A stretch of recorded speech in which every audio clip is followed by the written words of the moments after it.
Hello friends, welcome to our channel all government jobs Telugu. మనం ఈరోజు ఈ వీడియోలో ఏం తెలుసుకోబోతున్నాం అంటే కేంద్ర ప్రభుత్వ రంగ సంస్థ నుంచి మరొక నోటిఫికేషన్ రిలీజ్ అయిందండి. ఏంటి ఆ సంస్థ అంటే the new India assurance company limited అండి. ఇదిగోండి ఇక్కడ క్లియర్గా మెన్షన్ చేశాడు, government of India undertaking company అనమాట. ఇది ఒక ఇన్సూరెన్స్ కంపెనీ అండి, కేంద్ర ప్రభుత్వ రంగ ఇన్సూరెన్స్ కంపెనీ అనమాట. దీని నుంచి మనకి అడ్మినిస్ట్రేటివ్ ఆఫీసర్ పొజిషన్కి వేకెన్సీస్ రిలీజ్ అయ్యాయి అనమాట. జర్నలిస్ట్ అలాగే స్పెషలిస్ట్ కేటగిరీ పొజిషన్కి వేకెన్సీస్ రిలీజ్ అయ్యాయి. ఆ డీటెయిల్స్ అన్ని కూడా ఈ వీడియోలో క్లియర్గా ఎక్స్ప్లెయిన్ చేశానండి. అంటే మనకి ఏ కేటగిరీ పొజిషన్కి వేకెన్సీస్ ఉన్నాయి, దాని ఎలిజిబిలిటీ క్రైటీరియా ఏంటి, సెలక్షన్ ప్రాసెస్ ఏంటి, అప్లికేషన్ ఏ వెబ్సైట్లోకి వెళ్ళి అప్లై చేయాలి, డీటెయిల్స్ అన్ని కూడా క్లియర్గా ఎక్స్ప్లెయిన్ చేశాను. సో వీడియో స్కిప్ చేయకుండా లాస్ట్ వరకు చూడండి. ఇంకా ఫర్దర్గా మనం డీటెయిల్స్లోకి వెళ్ళే ముందు ఇంకా ఛానల్ని ఎవరైనా సబ్స్క్రైబ్ చేసుకున్నట్టయితే వెంటనే సబ్స్క్రైబ్ చేసుకోండి. మన ఛానల్లో లేటెస్ట్ గవర్నమెంట్ జాబ్ అప్డేట్స్ ఇస్తాను, దాంతోపాటు ఎగ్జామ్ అప్డేట్స్, అలానే సిలబస్ డీటెయిల్స్, దాంతోపాటు మీకు సెలక్షన్ ప్రొసీజరు, అలానే అప్లికేషన్ ప్రాసెస్ ఎన్ని స్టెప్స్లో ఉంటుంది ఏంటి, ఈ డీటెయిల్స్ అన్ని కూడా క్లియర్ కట్గా ఎక్స్ప్లెయిన్ చేసి ఛానల్లో అప్డేట్ చేస్తానండి. ఇంకా ఛానల్ ఎవరైనా సబ్స్క్రైబ్ చేసుకున్నట్టయితే వెంటనే సబ్స్క్రైబ్ చేసుకోండి. డెఫినెట్గా మీకు ఛానల్ నుంచి యూస్ఫుల్ ఇన్ఫర్మేషన్ అయితే దొరుకుతుంది. అలానే మనకి వాట్సాప్ ఛానల్ కూడా ఉంది, లింక్ డిస్క్రిప్షన్లో పెట్టాను. వాట్సాప్ ఛానల్ కూడా జాయిన్ అవ్వండి. మీకు రెగ్యులర్గా వాట్సాప్ ఛానల్లో కూడా అప్డేట్స్ అన్నీ వస్తాయి, జాబ్ అప్డేట్స్, ఎగ్జామ్ అప్డేట్స్ అన్నీ కూడా. ఇంకా మనం లేట్ చేయకుండా కన్సర్న్ వెబ్సైట్లోకి వెళ్ళి డీటెయిల్ నోటిఫికేషన్ అది చూద్దాం. ఇదిగోండి new India assurance company limited యొక్క అఫీషియల్ వెబ్సైట్ అనమాట. వెబ్సైట్ లింక్ నేను డిస్క్రిప్షన్లో పెట్టాను, దానిపై క్లిక్ చేస్తే మీరు డైరెక్ట్గా ఈ పేజ్లోకి వచ్చేయచ్చు. అండ్ ఇక్కడికి వచ్చిన తర్వాత మీరు టోటల్ అంటే బాటమ్కి స్క్రోల్ చేస్తే టోటల్గా ఇక్కడ రిక్రూట్మెంట్ అని ఉంది కదా, దీనిపైన క్లిక్ చేస్తే మీకు ఈ పేజ్ ఓపెన్ అవుతుంది. అండ్ ఇందులో చూసుకుంటే ఫస్ట్ నోటిఫికేషన్ అండి, రిక్రూట్మెంట్ ఆఫ్ అడ్మినిస్ట్రేటివ్ ఆఫీసర్ 2024 అని ఉంది కదా. ఈ నోటిఫికేషన్లో ఇక్కడ మీకు యారో డౌన్కి ఉంటుంది, అది క్లిక్ చేస్తే మీకు ఇక్కడ ఫస్ట్ది click here to apply online ఉంది. మీరు అప్లై చేయాలనుకున్నప్పుడు ఇక్కడ క్లిక్ చేసి ఫర్దర్ ప్రొసీడ్ అవ్వచ్చు. అండ్ నోటిఫికేషన్ అనేది హిందీ, ఇంగ్లీష్ రెండు లాంగ్వేజ్లు ఇచ్చాడు. అండ్ ఫస్ట్ చూసుకుంటే ఇంగ్లీష్ లాంగ్వేజ్ నోటిఫికేషన్ అనమాట. దానిపైన క్లిక్ చేస్తే మీకు డైరెక్ట్గా ఈ నోటిఫికేషన్ అనేది ఓపెన్ అవుతుంది. ఈ నోటిఫికేషన్లో ఇంపార్టెంట్ పాయింట్స్ అన్ని కూడా నేను మార్క్ చేసి పెట్టానండి. ఏది కూడా ఇంపార్టెంట్ పాయింట్ ఏది మిస్ కాకుండా ప్రతిదీ మార్క్ చేసి పెట్టాను. ఆ డీటెయిల్స్ అన్ని కూడా చూద్దాం. ఇదిగోండి the new India assurance company limited, government of India undertaking. ఇది కేంద్ర ప్రభుత్వ రంగ సంస్థ అనమాట. ఓకేనా. ఇక్కడ రిలీజ్ అయిన వేకెన్సీ అన్ని కూడా purely central government permanent government job vacancies. ఓకేనా. సో డెఫినెట్గా ఎలిజిబిలిటీ ఉన్న ప్రతి ఒక్కరు కూడా యూటిలైజ్ చేసుకోండి. అండ్ ఇక్కడ చూసుకుంటే the new India assurance company limited A leading public sector general insurance company అన్నాడు. ఇది కేంద్ర ప్రభుత్వ రంగ సంస్థ అనమాట, ఇన్సూరెన్స్ కంపెనీ అనమాట ఇది. ఓకేనా. దీని నుంచి టోటల్గా 170 ఆఫీసర్ క్యాడర్ పొజిషన్కి వేకెన్సీస్ రిలీజ్ అయ్యాయి. అందులో రెండు కేటగిరీస్ కింద డివైడ్ చేశాడు, ఒకటి జనరలిస్ట్, రెండోది స్పెషలిస్ట్ అనమాట. దీనికి కావాల్సిన క్వాలిఫికేషన్ కూడా చూద్దాం. అండ్ ఈ స్పెషలిస్ట్లో అకౌంట్స్ అండి, అకౌంట్స్లో 50 పొజిషన్కి వేకెన్సీస్ ఉన్నాయి. అలాగే జర్నలిస్ట్ చూసుకుంటే 120 పొజిషన్, అంటే టోటల్గా మీకు 170 వేకెన్సీస్ ఉన్నాయి అనమాట. కేటగిరీ వైజ్ ఇక్కడ డివైడ్ చేసి ఇచ్చాడు. అండ్ ఇక్కడ ఒక ఇంపార్టెంట్ పాయింట్ ఏంటి అంటే మీరు ఇక్కడ రెండు కేటగిరీ ఇచ్చాడు కదా, ఒకటి జర్నలిస్ట్ ఇంకోటి స్పెషలిస్ట్ అని. ఈ రెండు కేటగిరీలో మీకు క్వాలిఫికేషన్ ఉన్నప్పటికీ, అంటే రెండింటికి మీకు ఎలిజిబిలిటీ ఉన్నప్పటికీ కూడా ఏదో ఒక్క పొజిషన్కి మాత్రం మీరు అప్లై చేయాలి అని ఇక్కడ మెన్షన్ చేశాడు. Candidate should apply for any one discipline only. Applications made for more than one discipline will render all the applications of the candidate invalid. So మీరు ఒక్క పొజిషన్కి మాత్రం అప్లై చేయాలి. మీకు ఒకవేళ క్వాలిఫికేషన్ ఉన్నప్పటికీ కూడా ఒక్క పొజిషన్కి మాత్రం అప్లై చేయాలి. రెండిట్లో దేనికి మీకు సూట్ అవుతారో అది మాత్రం అప్లై చేసుకోండి. అండ్ నేషనాలిటీ చూసుకుంటే ఇండియన్ సిటిజన్షిప్ ఉన్న ఎవరైనా సరే అప్లై చేసుకోవచ్చు. అండ్ ఇంపార్టెంట్ డేట్స్ చూసుకుంటే మీకు ఆన్లైన్ అప్లికేషన్ అనేది 10th సెప్టెంబర్ నుంచి 29 సెప్టెంబర్ వరకు ఉంటుందండి. ఓకేనా. ఈ డేట్స్లోనే మీరు అప్లై చేసుకోవాలి. అండ్ ఎగ్జామ్ డేట్ కూడా ఇస్తాడు. phase 1 ఆన్లైన్ ఎగ్జామ్ అనేది 13th October and phase 2 online examination అనేది 17th నవంబర్. మీకు ఎక్కువ టైం కూడా లేదు. సో వెంటనే అప్లై చేసి ప్రిపరేషన్ స్టార్ట్ చేయండి. సెలక్షన్ ప్రాసెస్ కూడా ఫర్దర్గా చూద్దాం. ఇంకోటి ఏంటంటే ఇవన్నీ కూడా ఆన్లైన్లో మాత్రమే అప్లై చేయాలి. మనం ఆల్రెడీ కన్సర్న్ వెబ్సైట్ నుంచి వచ్చాం, అక్కడ కూడా ఆల్రెడీ చెప్పాను. అప్లై చేయాలనుకుంటే దేనిపైన క్లిక్ చేయాలని, క్లిక్ హియర్ టు అప్లై అని ఉంది కదా, దానిపైన క్లిక్ చేసి only online mode of application మాత్రమే యాక్సెప్ట్ చేస్తారనమాట. ఓకేనా. ఇంకోటి సర్వీస్ కండిషన్స్ ఏంటి అంటే మీరు ఒకవేళ మీకు పోస్టింగ్ వచ్చిన తర్వాత మీరు మస్ట్ అండ్ షుడ్గా 5 years ఎక్కడ పోస్టింగ్ వచ్చిందో అక్కడ మాత్రం వర్క్ చేయాలన్నమాట. అదొక ఇంపార్టెంట్ పాయింట్. ఇంకోటి ప్రొబేషన్ అండి. సెలెక్ట్ అయిన వాళ్ళకి 1 year ప్రొబేషన్ ఉంటుంది. ఈ ప్రొబేషన్లో మీకు కంప్లీట్ అయిన తర్వాత మీకు ఒక ఎగ్జామ్ కూడా కండక్ట్ చేస్తారు. ఆ ఎగ్జామ్ అనేది మీరు డెఫినెట్గా క్వాలిఫై అవ్వాలన్నమాట. ఓకేనా. అది చాలా ఇంపార్టెంట్, అది కూడా మీరు దృష్టిలో పెట్టుకోవాలి. అండ్ బాండ్ అండి, గ్యారంటీడ్ బాండ్ అని ఉంది కదా, మీరు 4 ఇయర్స్ సర్వీస్ చేస్తాను అంటే సెలెక్ట్ అయిన తర్వాత 4 ఇయర్స్ సర్వీస్ చేస్తాను అని చెప్పి మీరు బాండ్ అనేది అగ్రిమెంట్ అనేది రాయాలన్నమాట. ఓకేనా. ఒకవేళ మీరు బాండ్ బ్రేక్ చేయాలనుకుంటే 1 ఇయర్ గ్రాస్ శాలరీ అనేది పే చేయాలి. అదొక ఇంపార్టెంట్ పాయింట్. ఇంకోటి మీ పే స్కేల్ చూసుకుంటే మంచి పే స్కేల్ ఇచ్చాడండి. ఇనీషియల్ బేసిక్ పేనే 50,925 రూపీస్ అండి. అంటే టోటల్గా మీకు గ్రాస్ శాలరీ ఇదిగోండి అప్రాక్సిమేట్లీ గ్రాస్ శాలరీ మీకు 88,000 పర్ మంత్ అండి. మెట్రోపాలిటన్ సిటీస్లో 88,000 పర్ మంత్ అంటే చిన్న శాలరీ కాదు కదా. సో డెఫినెట్గా ఎలిజిబిలిటీ ఉన్న ప్రతి ఒక్కరూ యూటిలైజ్ చేసుకోండి ఈ అవకాశాన్ని. 88,000 పర్ మంత్ ఇచ్చే ఒక మంచి ప్రభుత్వ రంగ సంస్థ అనమాట ఇది. సో డెఫినెట్గా ప్రతి ఒక్కరూ యూటిలైజ్ చేసుకోండి. ఎలిజిబిలిటీ క్రైటీరియా చూసుకుంటే మీకు ఎడ్యుకేషన్ క్వాలిఫికేషన్ అండి. ఇందులో జర్నలిస్ట్ స్పెషలిస్ట్ 2 కేటగిరీస్ ఉన్నాయి కదా. మీకు ఎడ్యుకేషన్ క్వాలిఫికేషన్కి క్రూషియల్ డేట్ ఏది అంటే సెప్టెంబర్ 1 అండి. 2024 సెప్టెంబర్ 1 లోపు మీకు అడిగిన క్వాలిఫికేషన్ అనేది ఎక్వైర్ అయి ఉండాలి. ఓకేనా. ఇందులో జర్నలిస్ట్కి క్వాలిఫికేషన్ చూసుకుంటే a candidate must pass the minimum qualification of a graduation or post graduation in any discipline from recognized university అన్నాడు. అంటే మీకు గ్రాడ్యుయేషన్ కానీ పోస్ట్ గ్రాడ్యుయేషన్ కానీ ఉంటే సరిపోతుందండి. దానికంటే మీకు అడిషనల్ క్వాలిఫికేషన్ కానీ ఎక్స్పీరియన్స్ కానీ ఏమీ అవసరం లేదండి. మీకు గ్రాడ్యుయేషన్ ఉంటే అంటే BSc, BCom, BA, BTech, BE ఏమున్నా సరే మీరు అప్లై చేసుకోవచ్చు అనమాట. ఇక్కడ ఒక ఇంపార్టెంట్ పాయింట్ ఏంటంటే మీ గ్రాడ్యుయేషన్లో అన్రిజర్వ్డ్ ఓబీసీ వాళ్ళకైతే 60% మార్క్స్ ఉండాలి. ఓకేనా. అండ్ అలానే ఎస్సీ ఎస్టీ క్యాండిడేట్స్కి పీడబ్ల్యూ క్యాండిడేట్స్కి అయితే 55% మార్క్స్ ఉంటే సరిపోతుంది. ఓకేనా. గ్రాడ్యుయేషన్లో పర్సెంటేజ్ అనేది ఇంపార్టెంట్, అది కూడా దృష్టిలో పెట్టుకోండి. అండ్ అలానే స్పెషలిస్ట్ కేటగిరీ చూసుకుంటే మీకు ఈ స్పెషలిస్ట్కి మీకు పోస్ట్ గ్రాడ్యుయేషన్ అడిగాడు అనమాట. ఏంటి అంటే అకౌంట్స్ అనమాట.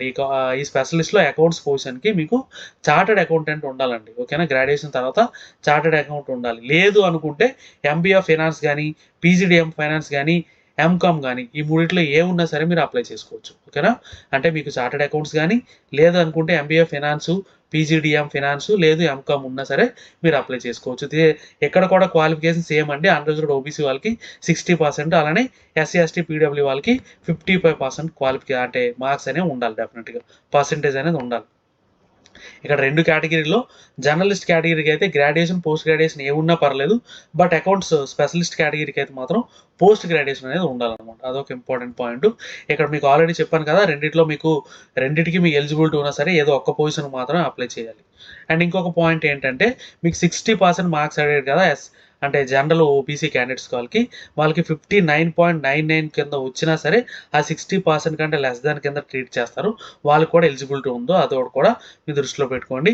ఇంకొక ఇంపార్టెంట్ పాయింట్ ఏంటి అంటే మీకు సిజిపిఏ జీపీఏ ఉంటుంది కదా, అది కూడా పర్సంటేజ్ కింద కన్వర్ట్ చేసి మాత్రమే ప్రొవైడ్ చేయాలి. అండ్ ఇంకొక పాయింట్ ఏంటంటే ఏజ్ అండి. ఏజ్కి క్రూషియల్ డేట్ ఏది అంటే ఏజ్కి ఎడ్యుకేషన్ క్వాలిఫికేషన్కి అన్నిటికీ కూడా సెప్టెంబర్ 1 అనేది క్రూషియల్ డేట్. ఓకేనా. ఈలోపే మీకు ఏజ్ క్వాలిఫికేషన్ అన్ని కూడా చూస్తారు. ఓకేనా. అండ్ ఏజ్ విషయానికి వస్తే మినిమం ఏజ్ 21 ఇయర్స్ ఉండాలి, మ్యాక్సిమం ఏజ్ 30 ఇయర్స్ ఉండాలన్నమాట. ఎప్పటికీ అంటే సెప్టెంబర్ 1కి. ఓకేనా. ఇది ఒక ఇంపార్టెంట్ పాయింట్. అండ్ అలానే మీకు ఏజ్ రిలాక్సేషన్ కూడా ఉంది. అన్ని గవర్నమెంట్ సర్వీస్కి ఇచ్చినట్టు ఇచ్చాడు. షెడ్యూల్ క్యాస్ట్ షెడ్యూల్ ట్రైబ్స్కి 5 ఇయర్స్, ఓబీసీ వాళ్ళకి 3 ఇయర్స్, అలాగే పీడబ్ల్యూ క్యాండిడేట్స్కి 10 ఇయర్స్ ఇచ్చాడు. అండ్ ఎక్స్ సర్వీస్ మ్యాన్ కూడా యాజ్ పర్ గవర్నమెంట్ నామ్స్ ఉంటుంది అనమాట. అండ్ ఫర్దర్గా చూసుకుంటే మీకు ఇవన్నీ కూడా మీకు ఎక్స్ సర్వీస్ మ్యాన్కి క్రైటీరియా అలాగ ఉండాలి. Person with bench mark disability అంటే మీకు ఏ కేటగిరీ వాళ్ళకి ఎలిజిబిలిటీ ఉంది ఇవన్నీ కూడా ఇక్కడ మెన్షన్ చేశాడు. వాళ్ళు ఇక్కడ చెక్ చేసుకోవచ్చు. ఓకే. ఇవన్నీ కూడా ఎక్స్ సర్వీస్ మ్యాన్కి పీడబ్ల్యూ క్యాండిడేట్స్కి గైడ్ లైన్స్ అనమాట. ఓకే. ఇవన్నీ కూడా అవి. అండ్ అలానే ఈడబ్ల్యూఎస్ క్యాండిడేట్స్కి ఏంటి అంటే మీకు ఇక్కడ మీ ఈడబ్ల్యూఎస్ సర్టిఫికేట్ అనేది 2024 మార్చ్ 31 తర్వాత ఇష్యూ అయిన సర్టిఫికేట్ మాత్రమే వ్యాలిడ్ కింద తీసుకుంటారు. ఓకేనా. అది కూడా ఒక ఇంపార్టెంట్ పాయింట్. అండ్ ఇంకోటి మీకు సెలక్షన్ క్రైటీరియా ఎలా ఉంటుందంటే ఆల్రెడీ చెప్పాం కదా, phase 1 phase 2 2 కేటగిరీస్ ఉంటాయని. ఇందులో చూసుకుంటే మీకు phase 1లో ప్రిలిమినరీ ఎగ్జామినేషన్ ఉంటుందండి. ప్రిలిమినరీ ఎగ్జామినేషన్లో టోటల్గా మీకు 100 మార్క్స్కి ఎగ్జామ్ అనేది ఉంటుంది. ఓకేనా. 100 మార్క్స్కి ఎగ్జామ్ ఉంటుంది. టోటల్గా 3 సెక్షన్ కింద డివైడ్ చేశాడు. ఏంటి అంటే ఇంగ్లీష్ లాంగ్వేజ్ 30 మార్క్స్, అలాగే రీజనింగ్ ఎబిలిటీ అనేది 35 క్వశ్చన్స్ 35 మార్క్స్ ఉంటుంది. అండ్ క్వాంటిటేటివ్ యాప్టిట్యూడ్ కూడా 35 క్వశ్చన్స్ 35 మార్క్స్. టోటల్గా మీకు 100 క్వశ్చన్స్ 100 మార్క్స్కి ఎగ్జామ్ అనేది ఉంటుంది. ఇండివిజువల్గా మీకు ఈచ్ సబ్జెక్ట్కి 20 మినిట్స్ టైం అనేది ఇస్తాడనమాట. అండ్ టోటల్గా మీకు 60 మినిట్స్ టైం అనేది ఉంటుంది. ఇక్కడ చూసాడు మెన్షన్ చేశాడు candidate have to qualify in each test అంటే ఈచ్ సెక్షన్ కూడా ఇండివిజువల్గా మీరు క్వాలిఫై అవ్వాలి. అండ్ phase 2కి మీకు ఎలా సెలెక్ట్ చేస్తారంటే 15 times నెంబర్ ఆఫ్ వేకెన్సీ అంటే 1:15 రేషియోలో మీకు సెలక్షన్ అనేది ఫర్దర్ స్టేజ్కి ఉంటుంది. అండ్ ఫేజ్ 2 చూసుకుంటే ఇక్కడ మీకు ఇక్కడ ఏంటంటే ఆబ్జెక్టివ్ ఉంటుంది, డిస్క్రిప్టివ్ రెండు ఉంటాయండి. ఫేజ్ 1లో only objective 100 questions 100 marks 60 minutes time ఉంటుంది. బట్ ఫేజ్ 2లో ఏంటంటే మీకు ఆబ్జెక్టివ్ ఉంటుంది, డిస్క్రిప్టివ్ ఉంటుంది. ఆబ్జెక్టివ్ ఏంటంటే మీకు 200 మార్క్స్కి ఆబ్జెక్టివ్ ఉంటుంది అనమాట. అండ్ డిస్క్రిప్టివ్ అనేది 30 మార్క్స్కి ఉంటుంది. ఇది ఇక్కడ మెన్షన్ చేశాడు. The main exam will be consist of objective test 200 marks and descriptive test for 30 marks. ఓకేనా. Both the objective and descriptive రెండు కూడా ఆన్లైన్లోనే ఉంటాయండి. ఓకేనా. అండ్ ఆబ్జెక్టివ్ టెస్ట్ అనేది 2.5 అవర్స్ డ్యూరేషన్ ఉంటుంది. ఎలా ఉంటుంది అనేది కూడా చూద్దాం. ఇక్కడ జర్నలిస్ట్కి అయితే ఈ 2.5 అవర్స్ 200 మార్క్స్కి ఉంటుంది అనమాట. ఇదిగోండి 200 మార్క్స్ ఎలా డివైడ్ చేశాడంటే మీకు test of reasoning, test of English language, test of general awareness, అలాగే క్వాంటిటేటివ్ యాప్టిట్యూడ్ ఇండివిజువల్గా మీకు 50 మార్క్స్ ఉన్నాయి. ఈచ్ స్ట్రీమ్కి 50 మార్క్స్, టోటల్గా 200 మార్క్స్. ప్రతిదీ కూడా ఇంగ్లీష్ హిందీ రెండు లాంగ్వేజ్లో ఉంటుంది. ఓన్లీ ఇంగ్లీష్ మాత్రం ఇంగ్లీష్లోనే ఉంటుంది.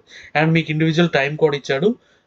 Reasoning 40 minutes, English language 40 minutes, general awareness 30 minutes, quantitative యాప్టిట్యూడ్కి 40 మినిట్స్. టోటల్గా మీకు ఈ టైం అనేది ఉంటుంది. అంటే టైం ఎంత టోటల్గా 120 + 30 150 మినిట్స్ టైం ఉంటుంది.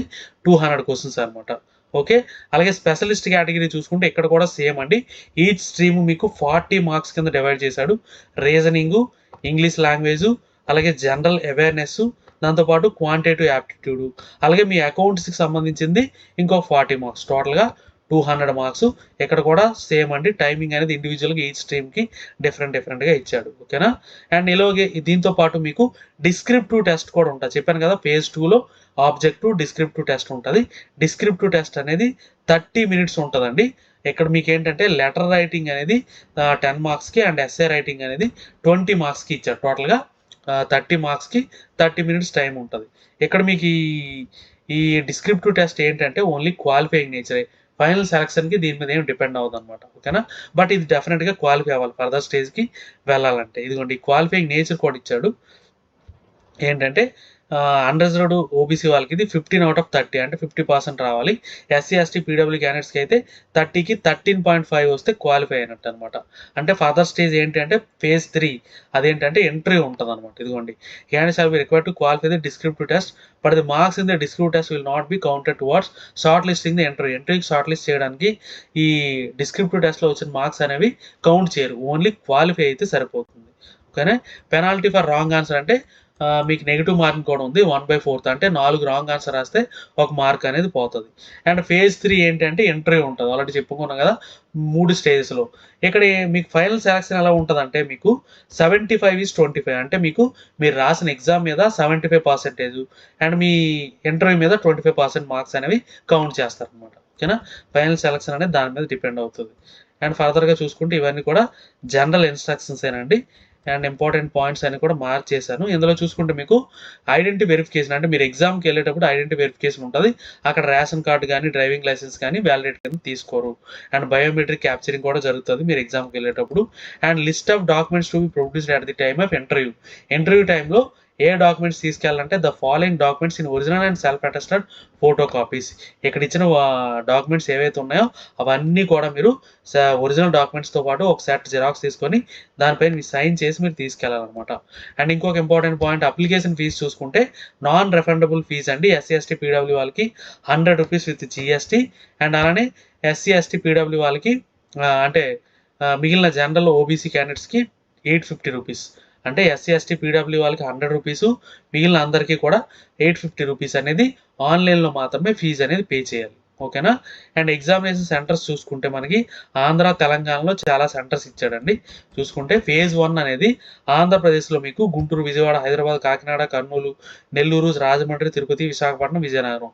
ఆంధ్రప్రదేశ్లో ఇన్ని సెంటర్స్ ఉన్నాయి. అండ్ తెలంగాణలో చూసుకుంటే హైదరాబాదు, కరీంనగర్, ఖమ్మము, వరంగల్. తెలంగాణలో చాలా సెంటర్స్ ఉన్నాయండి. దూరంగా ఎక్కడికో వెళ్ళి రాయాల్సిన అవసరం లేదు. సో డెఫినెట్గా ఈ అవకాశాన్ని యూటిలైజ్ చేసుకోండి. And examination centre for phase 2 చూసుకుంటే ఫేజ్ 2లో మీకు ఆంధ్రప్రదేశ్లో విజయవాడ, గుంటూరు, విశాఖపట్నం 3 ఇచ్చాడు. అండ్ తెలంగాణలో హైదరాబాద్ మాత్రమే ఉందన్నమాట. ఓకేనా.